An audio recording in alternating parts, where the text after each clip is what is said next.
तो चलिए हम लोग देखेंगे यहाँ पे क्वेश्चन नंबर 6, बिहार बोर्ड वर्ग 6 का दिया हुआ क्वेश्चन। तो देखिए यहाँ पे जो 6 नंबर में करना क्या है कि सेंटीमीटर का प्रयोग कर निम्न को दशमलव रूप में बदलिए। यानी क्वेश्चन नंबर ए क्या दिया हुआ 3 मिमी, यानी कि 3 मिलीमीटर। ठीक है, तो 3 मिलीमीटर जो दिया हुआ इसको हमें क्या करना है, यानी कि सेंटीमीटर में इसको बदल देना है, यानी दशमलव रूप में। तो चलिए हम लोग इसको किस प्रकार से सॉल्व करते हैं देखते हैं आज। देखिए यहाँ पे जो क्वेश्चन नंबर 6 का जो ए है, ठीक है, यानी कि 3 मिमी। ठीक है, तो देखिए यहाँ पे जैसे कि हम लोग जानते हैं कि 1 मिलीमीटर बराबर क्या होगा 1/10 सेंटीमीटर। ठीक है, 1 मिलीमीटर बराबर क्या होगा 1/10 सेंटीमीटर। तो इसको हम क्या करेंगे, इसको 3 में लिख देंगे 10, और ये सेंटीमीटर तो सेंटीमीटर लिख देंगे। ठीक है, तो यानी कि 3 लिख देंगे। अब देखिए नीचे में कितना जीरो, एक जीरो है, तो एक अंक के बाद में दशमलव लगा देंगे, तो ये क्या हो जाएगा सेंटीमीटर। ठीक है, ठीक इसी तरह देखेंगे क्वेश्चन नंबर जो कि 2 दिया हुआ है, सॉरी इसका बी दिया हुआ है। तो बी में क्या दिया 40 मिलीमीटर। ठीक है, तो 40 मिलीमीटर है, तो इसको भी हम क्या लिखेंगे 1 मिलीमीटर बराबर कितना हो जाएगा 1/10 सेंटीमीटर। ठीक है, तो अब जो है हम क्या करेंगे कि यहाँ पे, तो यहाँ पे लिखेंगे 40, अब के नीचे में लिखेंगे 10। ठीक है, 0 से 0 कैंसिल हो जाएगा, यानी कि 4 क्या हो जाएगा सेंटीमीटर। ठीक है, तो इसी तरह देखते हैं क्वेश्चन नंबर जो कि सी दिया हुआ है। तो देखिए क्वेश्चन नंबर सी में दिया हुआ है 117 मिलीमीटर। ठीक है, यानी कि मिलीमीटर दिया हुआ, तो इसको भी हम क्या लिखेंगे 1 मिलीमीटर वाला क्या होगा 1/10 सेंटीमीटर। ठीक है, तो देखिए यहाँ पे 117 लिख देंगे और नीचे में क्या लिखेंगे 10, तो ये हो जाएगा सेंटीमीटर। तो 117, अब देखिए नीचे में कितना जीरो, एक जीरो है, तो हम क्या करें एक अंक के बाद यहाँ पे दशमलव लगा देंगे, तो क्या हो जाएगा ये सेंटीमीटर। ठीक है, ठीक इसी तरह हम देखेंगे क्वेश्चन नंबर जो कि डी दिया हुआ है। डी में देखिए क्या दिया हुआ है, तो डी में हम देखेंगे कि यहाँ पे दे दिया 3 सेंटीमीटर और 2 दे दिया मिलीमीटर। ठीक है, चलिए यहाँ पे दशमलव दे देंगे, कोई दिक्कत नहीं उसे, चलिए सर यहाँ पे जी दे सकते हैं। तो देखिए यहाँ हम क्या देखेंगे कि 3 तो पहले से सेंटीमीटर में है ही है। ठीक है, लेकिन 2 जो है मिलीमीटर में है, तो हम क्या करें इस 2 को जो है हम सेंटीमीटर में बदल देंगे और इसमें इसको जोड़ देंगे। तो चलिए हम लोग देखते हैं। तो सबसे पहले हम क्या करते हैं, जैसे 3 को हम, चलिए यहाँ पे लिखते हैं सबसे पहले 1 मिलीमीटर का कितना हो जाएगा 1/10 सेंटीमीटर। ठीक है, तो ये क्या हो जाएगा 3, और यहाँ पे हम देखते हैं प्लस और 2 में ये नीचे लिख देंगे 10। देखिए क्योंकि ये सेंटीमीटर में है, ठीक है, और ये किस में था मिलीमीटर में था, तो इसको भी हम क्या करें सेंटीमीटर में बदल देंगे। ठीक है, तो इसको कुछ भी नहीं करना, सिर्फ इसको हमें बदलना है। तो देखिए यहाँ पर जाए 3 और जोड़ में, और ये 10, ये 2 को क्या लिखेंगे 2, यहाँ पे एक जीरो थी, एक अंक के बाद दशमलव लगा देंगे, तो ये हो जाएगा सेंटीमीटर।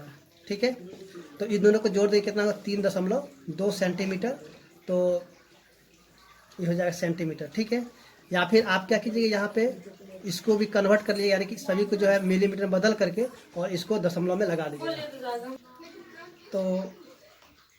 तो चलिए हम देखते हैं क्वेश्चन नंबर इसका जो कि ई दिया हुआ है। ठीक है,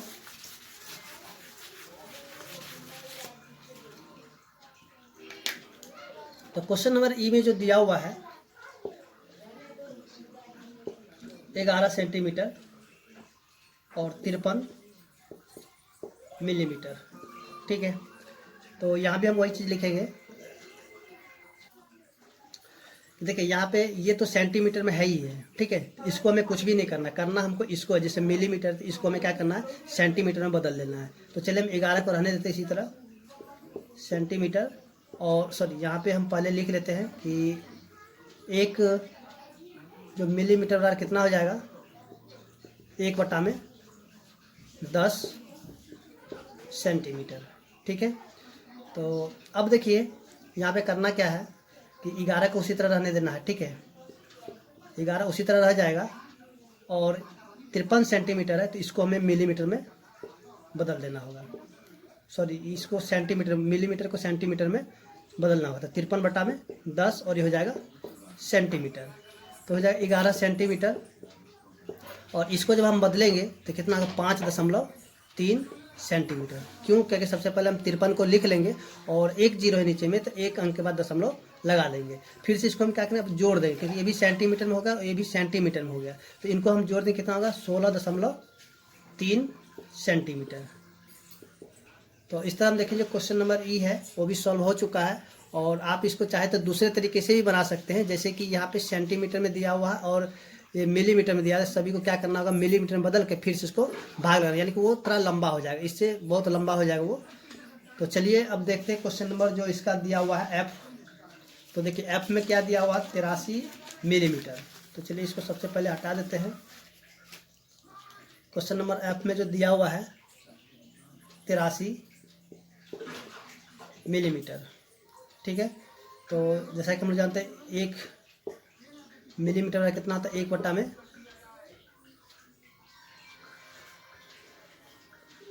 1 मिलीमीटर बराबर में 1/10 सेंटीमीटर, ठीक है। तो 83 में नीचे में लिख देंगे 10 और ये हो जाएगा सेंटीमीटर। तो इसको जब हम बदल देंगे तो कितना हो जाएगा, 8.3 सेंटीमीटर। तो इस तरह हम देखेंगे क्वेश्चन नंबर 6 था वो सॉल्व हो चुका है। तो अब देखते हैं क्वेश्चन नंबर 7। तो चलिए देखते हैं क्वेश्चन नंबर 7। देखिए क्वेश्चन नंबर 7 में जो दिया हुआ है, निम्न को संख्या रेखा पर दर्शाइए। यानी कि ए नंबर जो दिया हुआ 0.4, तो इसको हमें क्या करना है कि संख्या रेखा के ऊपर इसको दर्शाना है। तो चलिए इसको जो किस प्रकार से संख्या रेखा पर दर्शाया जाता है आज हम लोग यहाँ पे सीखेंगे, ठीक है। तो देखिए क्वेश्चन नंबर 7 में जो 7 का जो ए नंबर दिया हुआ है, कितना दे दिया है, 0.4। तो इसको हमें क्या करना है कि संख्या रेखा पर इसको दिखाना है कि किस तरह से ये बनता है संख्या रेखा पर। देखिए सबसे पहले हम क्या करें, एक संख्या रेखा इस प्रकार से एक ले लेते हैं, ठीक है। चलिए थोड़ा सा तिरछा हो गया है, चलिए इसको थोड़ा सा और आगे हम बढ़ा लेते हैं, ठीक है। तो यहाँ पर लिख देते हैं 0, ठीक है। और देखिए यहाँ पे 0.4 है, यानी कि 0.4 यानी क्या है कि 1 से ये छोटा है, 1 से क्या है, छोटा है। तो 1 क्या हो जाएगा, बड़ा हो जाएगा। तो हमको क्या करना है कि इनको जो है 1 के यानी 1 वाले ही घर के अंदर में रखना होगा, ठीक है। यानी कि 0.4 1 से छोटा है, तो यहाँ पे हम लिख देते हैं 1। चलिए थोड़ा दूर में 1 लिख देते हैं। तो देखिए अब हम यहाँ पे क्या करेंगे कि जो है 9 लाइन खींच लेते हैं, 1 2 3 4 5 6 7 8 और ये हो जाएगा 9 और ये हो जाएगा 10, ठीक है। तो देखिए यहाँ पे 0 है, ठीक है, कितना है, 0 है। तो 0 के बाद क्या होगा, 0.1 हो जाएगा, होगा कि नहीं इसका। फिर यहाँ पे एक इसको क्या बोलेंगे, 0.2, इसको क्या बोलेंगे,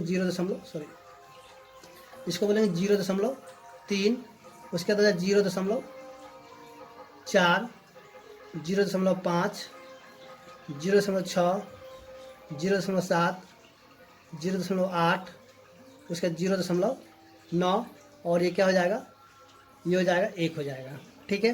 तो अब हमें दिखाना है कितना, 0.4। तो देखिए यहाँ पे 0.4, तो इसको हम इस तरीके से इसे दिखा सकते हैं, ठीक है।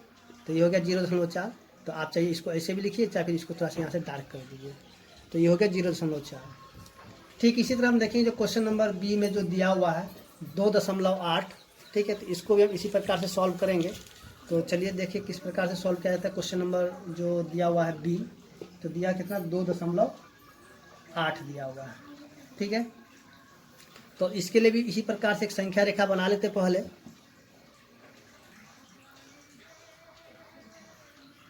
तो देखिए यहाँ से एक संख्या रेखा बना लेते हैं, ठीक है।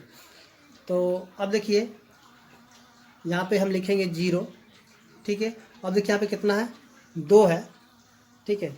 यानी कि यहाँ पे 2 दिया हुआ है, तो यहाँ पे लिखे 1 और ये लिखेंगे 2। अब देखिए यहाँ पे 2.8, यानी कि 2.8 क्या होगा, 2.8 जो है छोटा हो जाएगा किससे, 3 से। तो हम क्या करें, 3 का लाइन एक थोड़ा दूर में ले लेंगे। तो यहाँ पे देखिए 2.8 है, तो यहाँ पे क्या लिखे, 2 है, तो 2 का क्या, 2.1, 2.2, 2.3, 2.4, 2.5, 2.6, 2.7, 2.8, इसका 2.9, और ये वाला क्या हो जाएगा, ये हो जाएगा 3 हो जाएगा। ठीक है, क्योंकि 9 के बाद 10, 10 यानी कि 3 हो जाएगा आगे जाके बढ़ के दशमलव के बाद।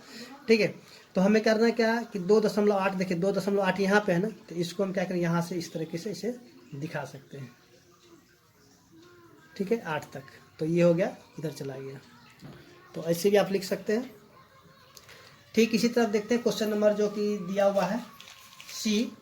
तो सबसे पहले इसको क्या कहते हैं, यहाँ से हटा देते हैं।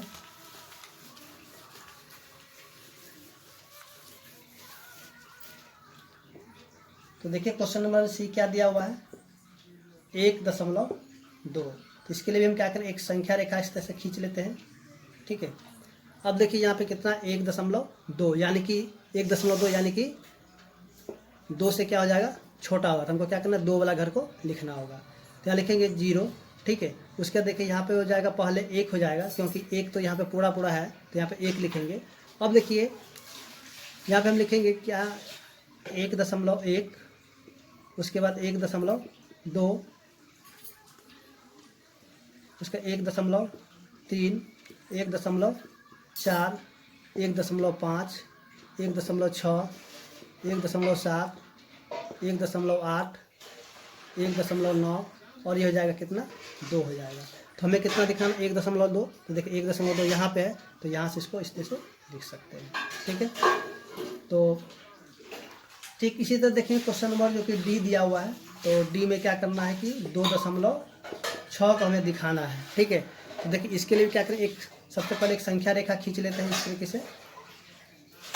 ठीक है, चलिए अब देखिए यहाँ पे 2.6, तो यहाँ पे लिखेंगे 0, उसके 1, 2, यानी 1 और 2, यानी कि 2 तक है यहाँ पे, तो 2 तो हमको लेना ही होगा, और ये क्या हो जाएगा, आगे जो तीसरा वाला घर में चले जाएगा। तो देखिए यहाँ पे लिखेंगे 2.1, 2.2, 2.3, 2.4, 2.5, 2.6, 2.7, 2.8। ठीक है, तो इसी तरीके से आगे क्या करेंगे कि लिख देंगे 2.9, और ये हो जाएगा आगे 3 हो जाएगा। ठीक है, तो हमें कितना दिखाना है, 2.6। तो देखिए 2.6 यहाँ पे है, तो इसको हम यहाँ से ऐसे करके दिखा देंगे। ठीक है, ये हो गया इधर से। तो इस तरह हम देखेंगे क्वेश्चन नंबर 7 था वो सॉल्व हो चुका है। तो चलिए देखते हैं क्वेश्चन नंबर जो कि 8 दिया हुआ है। तो देखिए यहाँ जो क्वेश्चन नंबर 8 में जो दिया हुआ है, यानी कि संख्या रेखा पर किन दो पूर्णांक संख्याओं के बीच निम्न संख्याएं स्थित है, और इनमें से कौन सी पूर्ण संख्याएं दी हुई दशमलव संख्या के अधिक निकट है। जैसे कि यहाँ पे देखिए दिया हुआ है एक नंबर लाइन। ठीक है, और यहाँ पर जो संख्या दिया है, क्वेश्चन जो दिया हुआ है, तो ये बताना कि ये जो है किन दो संख्या के बीच में है और ये किसके अधिक नज़दीक है। ठीक है, तो चलिए हम लोग देखते हैं क्वेश्चन नंबर 8 का। तो देखिए यहाँ जो क्वेश्चन नंबर ए में जो दिया हुआ है 0.7। तो देखिए इसको बताने से पहले मैं एक बात बता देना चाहता हूँ, जैसे कि दशमलव के बाद आप इसको याद रखिएगा, दशमलव के बाद जो है, दशमलव के बाद जो संख्या होगा, ठीक है, तो अगर संख्या होगा यानी कि अगर 1 से लेकर के 4 तक होगा, ठीक है, 1 से लेकर 4 तक अगर होगा तो क्या होगा कि जो आगे की संख्या होगा, ठीक है, तो वो क्या हो जाएगा, यानी कि 1 से लेकर, सॉरी यहाँ पे देखिए दशमलव के बाद संख्या अगर 1 से लेकर 4 तक होगा, ठीक है, यानी कि संख्या क्या हो जाएगा, पीछे हो रहेगा, माने कि जो संख्या वही रह जाएगा, यानी कि संख्या जो रहेगा वही रहेगा, संख्या वही रहेगा। ठीक है, जैसे कि यहाँ पे देखिए मान लीजिए कि यहाँ पे 2.3 है, 2.3 है, तो यानी कि 3 जो है, अगर यहाँ पे देखिए 1 से लेकर 4 के बीच में है, तो 3 यहाँ पे है, तो क्या 2 का 2 ही रहेगा। ठीक है, यानी कि 2 यानी 2 के नज़दीक में रहेगा। अगर ठीक इसी तरह जो है दशमलव के बाद अगर जो है यानी कि 5 से अगर ऊपर रहेगा, यानी 5 से लेकर के 9 तक रहेगा, तो क्या हो जाएगा, संख्या जो आगे होगा ना वो क्या हो जाएगा, यानी कि आगे वाला संख्या में पहुंच जाएगा। ठीक है, 5 से 9, ठीक है, तो इसके लिए क्या होगा कि संख्या क्या हो जाए, आगे को चाहिए। जैसे कि मान लीजिए यहाँ पे 3.7 7 है, यानी कि 7 जो है क्या है 5 और 9 के बीच में है, तो क्या ये संख्या जो आगे की ओर बढ़ जाएगा, यानी कि 4 हो जाएगा। ठीक है, तो इस चीज़ को आपको क्या करना है कि याद रखना होगा। तो चलिए हम यहाँ पे जो क्वेश्चन जो देखते हैं जो कि दिया हुआ है 0.7, तो देखिए यहाँ पे जो 0.7 है यानी कि 7 है, तो संख्या क्या हो जाएगा, यानी कि ये जो है यानी कि 5 से ऊपर है, तो 5 से ऊपर है तो क्या हो जाएगा आगे की ओर भागेगा, यानी कि 1 है, यानी कि 0 और 1 के बीच होगा। अब देखिए ये बोल रहा है कि किसके अधिक नज़दीक होगा, तो ये जो है सबसे ज़्यादा किसके नज़दीक है, यानी कि 1 के नज़दीक है, तो यहाँ पे लिखेंगे 1 के नज़दीक हो जाएगा। ठीक है, तो यहाँ पे 1 के नज़दीक लिखिए, चाहे फिर अधिक लिखिए। ठीक है, अधिक, नज़दीक या निकट बोलिए। ठीक है, ठीक इसी तरह हम देखें जो क्वेश्चन नंबर बी में जो दिया हुआ है, यानी कितना दिया हुआ बी में 2.5, तो देखिए 2.5 है, तो क्या होगा ये जो है 2 और 3, यानी कि यहाँ पे आ जाएगा 2.5। ठीक है, यानी कि ये जो है यानी कि 2 के नज़दीक भी जाएगा और 3 के नज़दीक भी जाएगा। ठीक है, यानी कि 2 और सबसे पहले हम लिखे 2 और 3 के बीच हो जाएगा। ठीक है, तो अब जो है ये किसके नज़दीक है, यानी कि दोनों के बीच में रहेगा। ठीक है, तो इसका जो क्या हो जाएगा दोनों के निकटतम, यानी कि 2.5 दोनों के निकटतम हो जाएगा, यानी कि हम क्या लिखेंगे दोनों के बराबर, दोनों के निकट बोलेंगे या बराबर निकट है, क्योंकि दोनों के बराबर निकट ही हो जाएगा, बराबर निकट। ठीक है, ठीक इसी तरह जो क्वेश्चन नंबर सी को भी देखेंगे जो कि दिया हुआ है, तो देखिए यहाँ पे 6.3 है, तो किसके बीच में होगा, ये 6 और 7 के बीच में होगा, तो लिखेंगे 6 और 7 के बीच। ठीक है, तो ये सबसे ज़्यादा किसके निकट होगा, तो ये 6 के निकट होगा, यानी कि 6 के अधिक निकट। ठीक है, यानी कि जिसके आगे ज़्यादा रहेगा यानी उधर चले जाएंगे, 6 के अधिक निकट। ठीक है, ठीक इसी तरह हम देखें क्वेश्चन नंबर जो कि डी है 5.0, तो ये क्या हो जाएगा 5.0 जो है 5 यानी कि इसी के ऊपर रहेगा, क्योंकि 5.0 यानी कि 5, तो 5 पर ही होगा। ठीक है, 5 पर होगा। ठीक है, ठीक इसी तरह देखेंगे उसके बाद जो क्वेश्चन नंबर जो देखते हैं ई, तो देखिए क्वेश्चन नंबर जो ई दिया हुआ है 1.0, तो ये भी क्या होगा 1 पर ही होगा। ठीक है, 1 पर, चलिए 1 पर होगा। ठीक है, उसी तरह जो क्वेश्चन नंबर एफ में दिया हुआ है 6.1, यानी 6.1 इसका 6 और 7 के बीच होगा, 6 और 7 के बीच हो जाएगा। ठीक है, और ये जो है 6 के अधिक निकट हो जाएगा, अधिक निकट। ठीक है, तो चलिए अब देखते हैं क्वेश्चन नंबर जो कि 9 दिया हुआ है, तो 9 में हम देखेंगे कि दिया हुआ दी हुई संख्या रेखा पर स्थित A B C D E बिंदुओं के लिए दशमलव संख्या लिखिए और आरोही क्रम में सजाएं। तो चलिए हम लोग लिखते हैं इसको दशमलव के रूप में। तो देखिए जैसा कि यहाँ पे क्वेश्चन में जो दिया हुआ है, तो सबसे पहले हम क्या करते हैं लिखते हैं क्वेश्चन नंबर 9 को, 9 का जो अब देखिए 9 में क्या करेंगे, सबसे पहले हम लिखेंगे ए जो दिया हुआ है सब यहाँ पे ए। ठीक है ना, तो ए बराबर क्या हो जाएगा, देखिए ए जो यहाँ पे 1 2 3 4 5 6 7 8 9, इसको हम क्या लिखेंगे 0.9। ठीक है, ठीक उसी तरह हम बी के लिए हम लिखेंगे, तो बी देखिए यहाँ पे बी यहाँ है, तो सबसे पहले 1 है तो 1 लिख लेते हैं यहाँ पर 1, फिर दशमलव, देखिए यहाँ पे कितना अंक है 1 2 3 4, तो यहाँ पर हो जाएगा 4। ठीक है, ठीक इसी तरह हम सी के लिए लिखेंगे, देखिए सी कहाँ पे यहाँ पर है, यहाँ पे 2 है, तो सबसे पहले हम लिख देते हैं 2, फिर दशमलव, देखिए दशमलव का 1 2, यानी कि 2 हो जाएगा। ठीक उसी तरह क्वेश्चन नंबर सॉरी इसी का जो डी है, डी पॉइंट के लिए, तो डी जो है कितना हो जाएगा, देखिए डी यहाँ देखिए डी क्या 3 से पहले है, यहाँ पे लिखेंगे 2 दशमलव। अब देखिए यहाँ से गिन लीजिए 1 2 3 4 5 6 7 8 9, यानी कि 2.9। ठीक इसी तरह जो इसका जो ई पॉइंट है, ठीक है, ई देखिए कितना 3 और 4 के बीच में है। तो यहाँ लिखेंगे सबसे पहले 3 लिख देते हैं। अब देखिए 3 का कितना 1 2 3 4 5, यानी कि 3.5। ठीक है, अब इसको हमको क्या करना, आरोही क्रम में लिखना है, यानी कि जो सबसे छोटा है उसको पहले लिखेंगे और जो सबसे मतलब कि इसको क्या करना है, यानी कि बढ़ते क्रम में लिखना है। ठीक है, तो बढ़ते क्रम में कैसे हम लिख सकते हैं, देखिए यहाँ पे सबसे छोटा कौन है, तो चलिए यहाँ पे तो खैर उसी तरीके से है, जैसे कि यहाँ पे 0.9 क्या हो जाएगा सबसे छोटा, फिर इससे बड़ा कौन हो जाएगा 1.4, फिर इससे बड़ा हो जाएगा 2.2, फिर इससे भी बड़ा हो जाएगा 2.9। ठीक है, उसके बाद क्या हो जाएगा, सॉरी यहाँ पे हो जाएगा 3.5। ठीक है, तो इसको हम क्या लिखेंगे, देखिए 0 कौन है, ए है। ठीक है, ए क्या हो जाएगा बड़ा होगा, सॉरी छोटा है किससे, बी से, फिर क्या हो जाएगा ये छोटा है सी से, फिर ये भी छोटा है किससे, डी से, और ये भी छोटा है किससे, ये हो जाएगा ई से। तो यहाँ पे हम देखेंगे जो क्वेश्चन नंबर 9 था वो सॉल्व हो चुका है। तो देखिए यहाँ जो क्वेश्चन नंबर 10 का ए दिया हुआ है, रघु की कॉपी की लंबाई 8 सेंटीमीटर 6 मिलीमीटर है। सेंटीमीटर में इसकी लंबाई क्या होगी, जैसे इस क्वेश्चन को जो हम जिस प्रकार से क्वेश्चन नंबर 6 बनाए थे, ठीक उसी प्रकार से इसको भी बनाएंगे। देखिए यहाँ पे लिखे कॉपी की लंबाई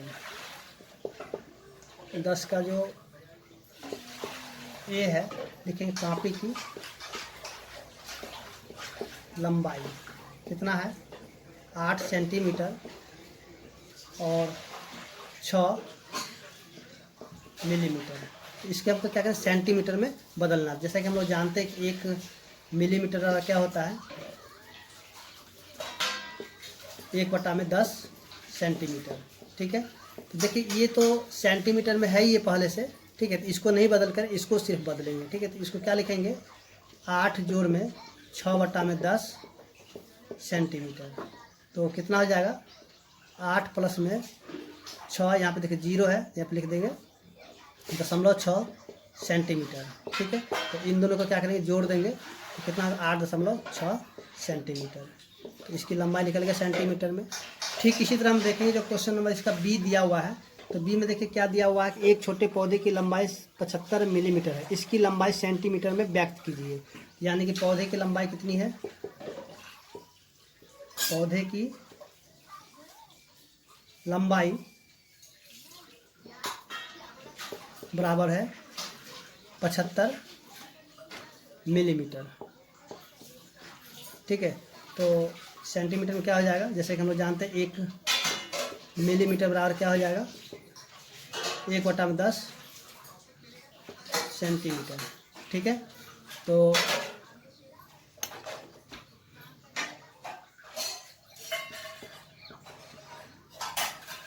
इसको हम लिखेंगे 75/10। ठीक है, और ये हो जाएगा सेंटीमीटर, तो हो जाएगा 7.5 सेंटीमीटर। ठीक है, तो इस तरह हम देखेंगे क्वेश्चन नंबर 10 का ए और बी दोनों ही सॉल्व हो चुका है। उम्मीद करते हैं कि आपको समझ में भी आ गया होगा।